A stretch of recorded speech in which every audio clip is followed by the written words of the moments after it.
Të nderuar koleg, ju kërkoj ndjesë, ndoshta është vonë, të gjithë prisni që të votoni, por me thënë të drejtën për ligjin e komisioneve hetimore, doja që t'japja disa mendime. Së pari, në vitin 2021, me njëherë me nisjen e sesionit të ri parlamentar, ne ngritëm një komision hetimor për hetimin e aferës së inceneratorëve që unë e drejtova. Me njëherë mbas këtij komisioni hetimor, duke pasur parasysh problematikat që lindën gjatë punës në këtë komision hetimor dhe pengimit që i bëhej, qoftë marrjes dëshmitarëve, qoftë nisjes së kërkesave, qoftë mbledhjes së provave, po njëkohësisht fakti që paralelisht me drejtimin e komisionit hetimor, po kryej njëkohësisht edhe një hetim nga prokuroria e posaçme, ne menduam që të amendojmë ligjin e komisioneve hetimore. 8 muaj kohë mu deshën muaj që të punoja për ligjin e komisioneve hetimore për ta ndryshuar. Zonja që ishte zëvendës kryetare e komisionit, po na shikon sot nga televizioni se nuk arriti dot që të merrte vota atje në këtë parlament, brenda ditës mori dhe solli një draft i cili ishte në shkelje të kushtetutës. Në shkelje të kushtetutës, po njëkohësisht në shkelje dhe të drejtës të opozitës për të hetuar, për të ngritur komisione hetimore dhe për të pasur mundësi, qoftë për të thritur dëshmitarët, qoftë për të mbledhur prova, qoftë për të nisur kërkesa për mbledhjen e informacionit. Ky projekt ligj i propozuar nga majoranca socialiste, megjithse ai që unë kisha dorëzuar kishte 8 muaj që flinte në parlament, u miratua për 2 javë. Këtu tregohet pikërisht standardi që ka kjo qeverisja. Gjykata kushtetuese i dha të drejtë opozitës.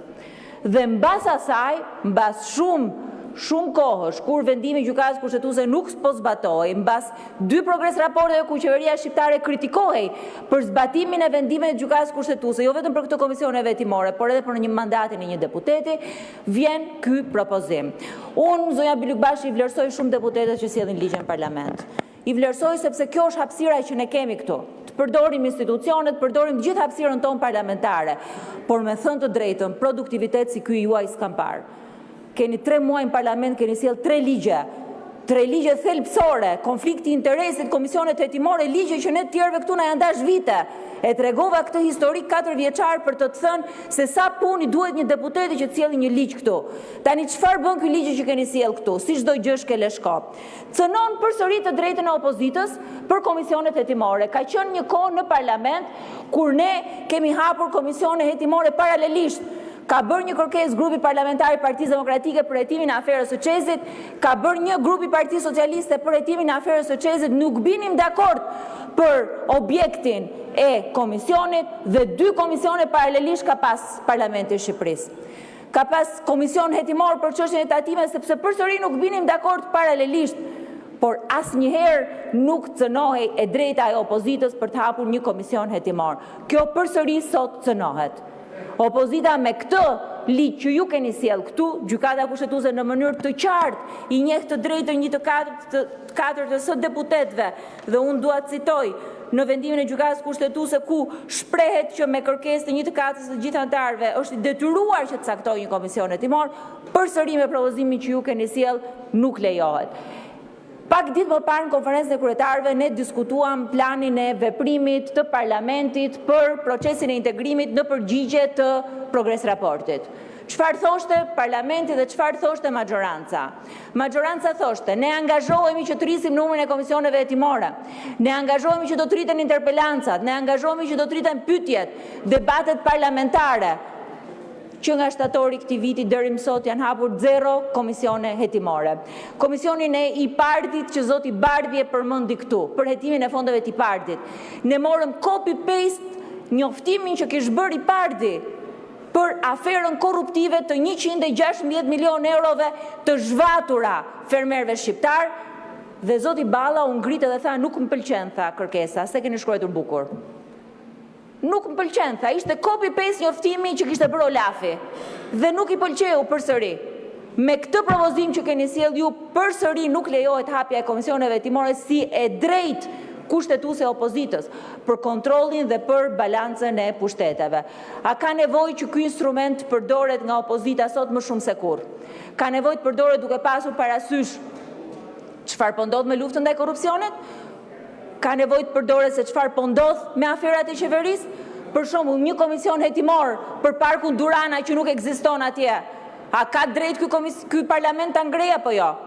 Një komision hetimor për korporatën e investimeve, a ka drejt ky parlament ta ngrejë apo jo?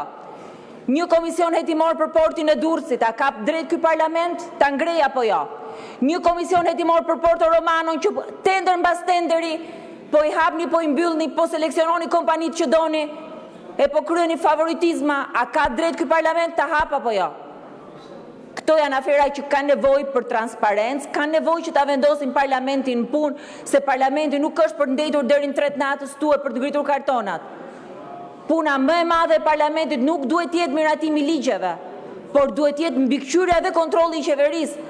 Dhe ky draft që ju keni sjell nuk e lejon këtë.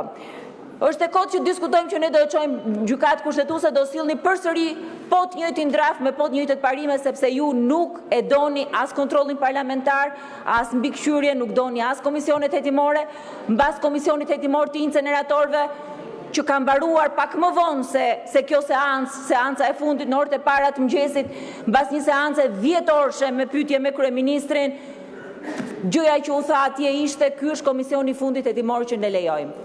Dhe unë e kam shumë të qartë që s'keni për të lejuar tjerë, po është turp që parlamenti shkel me 2 këmbë vendimet e gjykatës kushtetuese.